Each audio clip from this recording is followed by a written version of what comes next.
juggling between school and parenting is really challenging. But I have to find time, to get both of them running, trying to be a good student and also being a good parent. The most challenging aspects of being a parent and being in school is when my children have extracurricular activities in the evenings. Because I'm in school during the days and I'm kind of tired in the evenings, and the last thing I really want to do is stay at basketball practice. I really feel guilty at times that I am not able to, give enough time to my kids as I should have wanted to. So it really kind of bothered me. But there is something that keeps me motivated and keeps me going on with my education. It's that this is just a temporary sacrifice that I'm doing. And it's also a good lesson that I'm teaching to them. When Daddy talks about going to school, they're like, Daddy, you're going to school? Then they take their own school serious. Like my 5-year-old kid, he's so excited when he hears me saying I'm going to school. Then he says, oh, I need to prepare also for my own school. Let your children know that, education is important. Show them, basically, you get good grades, they'll get good grades. Show them you study, they'll want to study too. They always want to do what you do. They never want to do what you say. So be that example. Study in front of them, make good grades. Just be that example.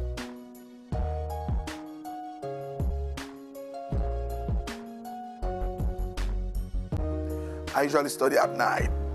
The right time for me is 2 a.m. I always get up at 2 a.m.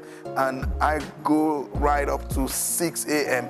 At that time, my kids, they're all at bed, and I have time for myself. It's calm, and I can do my homework and then read in preparation for the next class. But I've just made it a point to take my books with me and study while they're in practice, and then that way I kind of get some work done as well.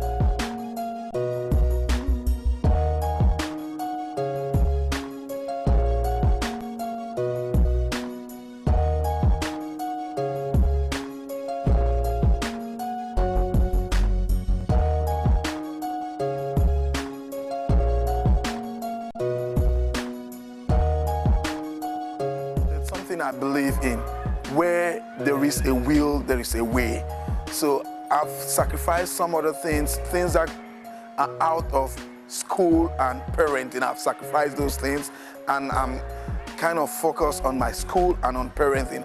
And I think with that in mind, I have time for both of them, although I might not have as much time I would have desired for each of these two, components, that's the education and parenting.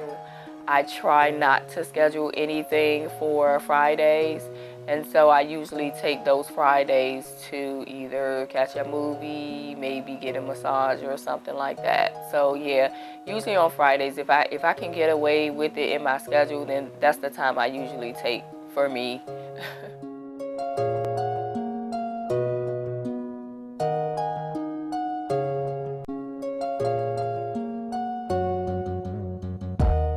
Make sure you have a support system. Because I have older children, they're able to sometimes watch the younger ones when I have, class or something like that. I have a very great support network here at Prince George's Community College, especially with the student media group. I really dove off my heart to them. There is Justin. I always say he's a great guy. He's been very, very helpful. And I think the professors here also, they're very understanding. So that's something that I would take from Prince George's Community College. That's the professor, they are understanding. They try to tailor their program in a way that it can accommodate parents that are returning back to school.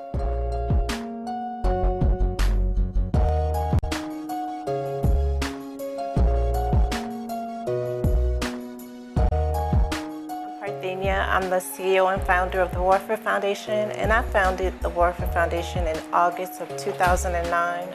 I founded it after having hip replacement total right hip replacement, which made me disabled from work. I had my daughter, my oldest daughter, at 17 while I was a junior in high school. So I decided, I've been helping single moms throughout my career, and that's something that I like to do because I know that, it's more things against single moms than it is for them. So I wanted to form some type of an organization to just help them. So that's how I came about the Warfare Foundation. And I picked nursing because with my illnesses, I see nurses 2-3 times a day, and those are the people that keep me going. So I just combined the two, and that's how I came up with the Warfare Foundation.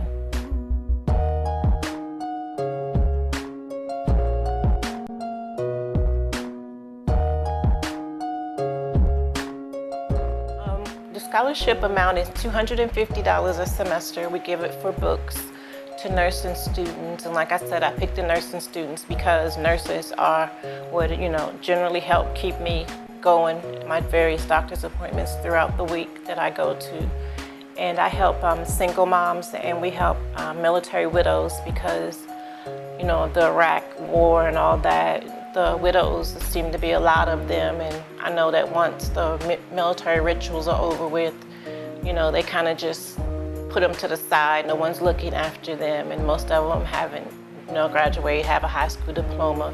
All they depended on was that soldier, and they're no longer here, and now they're ultimately a single mom, and they don't know any direction or whatever. So I just lumped them in with the regular single moms to try to help them, mentor them, and give them some direction and help them become self-sufficient.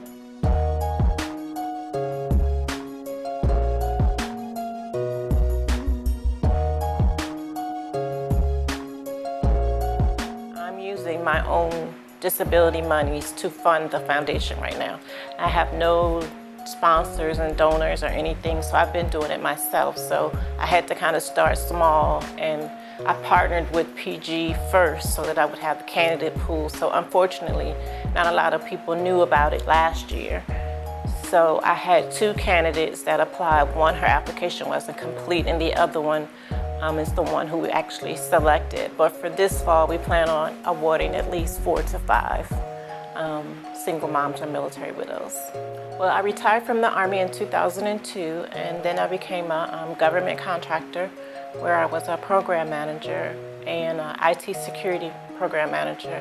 Then I went into federal government. I served as a GS-15 at the Department of Commerce, and I did that for a couple of years. And then like I said, my health started declining, so I went back out of government and did contracting until I ultimately, in May of 2009 is when I had my first surgery, which led me not to be able to go back to work. I have rheumatoid arthritis, degenerative disc disease, and anemia, and just piece of work. A lot of chronic diseases. I have depression, PTSD. Suffer from a lot, but my foundation is what keeps me going. Being able to help others just gives me a whole new side of myself, and so that's why I chose to start the foundation, to be able to help other single moms, and when they're happy, I'm happy.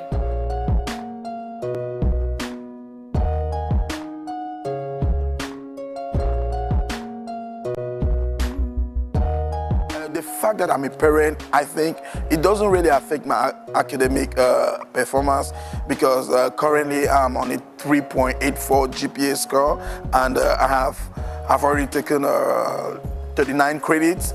So, it's just, my strategy is I try to sacrifice more of what's not important. My family is too important to me, and next comes my education. So I have enough time to juggle on both of them. It's challenging and exciting also at the same time. I would have probably wished that I completed school before engaging into parenting. And at some point also, I'm like, okay, it keeps my brain refreshed in terms of, being abreast with what's going on in the world. And by the way, if I had done mass communication before now, I would not be versed up with the recent, development in technology. So probably it just had to wait for this time. So I think this is the right time. I have no regrets about that.